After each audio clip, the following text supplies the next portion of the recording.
आसंता 13 तारिख बेलू बंगोपसागर में आउ एक लघुचाप सृष्टि हो पारे।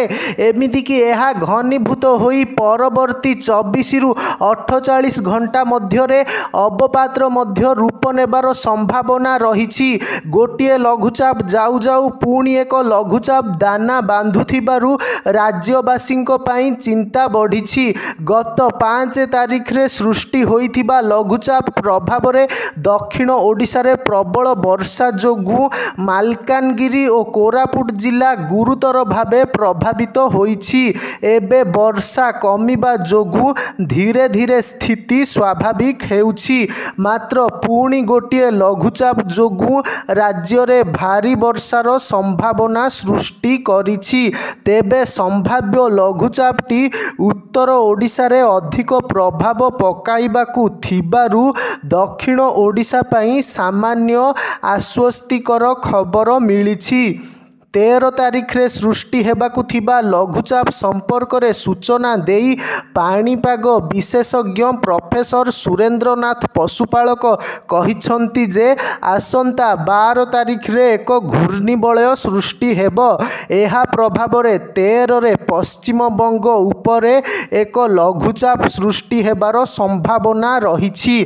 एही लघुचाप परवर्ती 24 रु 48 घंटा मध्य रे अवपातर रूप नेबाकु थिबारु एहा प्रभाव रे राज्य रे भारी वर्षा हेबो। विशेष करी बालेश्वर मयूरभंज और सुंदरगढ़ रे 13 रु 15 तारिख मध्य रे भारी वर्षा होई पारे।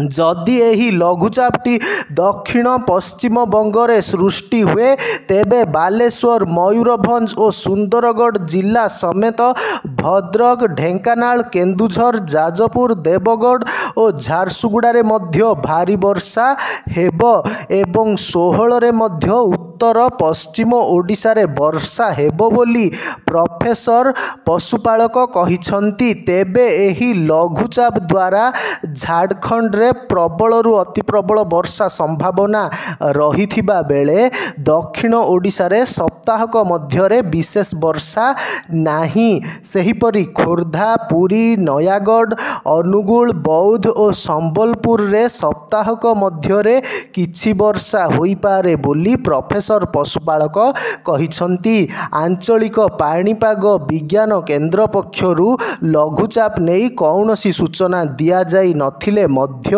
12 तारिख रु पुणी थरे वर्षार प्रभाव बढ़िबा नहीं जारी बुलेटिन रे दर्शा जाइछि। 12 तारिख रे मयूरभंज और केन्दुझर रे प्रबल वर्षा नहीं विभाग पक्षरु सतर्क सूचना जारी करा जाइछि। सेहीपरि 13 रे मध्य भारी वर्षा नहीं पाणीपाग केन्द्र कहिछि। सूचना थाउ कि दक्षिण ओडिशा रे प्रबल वर्षा कराइबा परे गभीर अवपातटी मंगलवार सुधा दुर्बल होई वेल मार्कड लो प्रेशर रे परिणत हेबार संभावना रहिछि।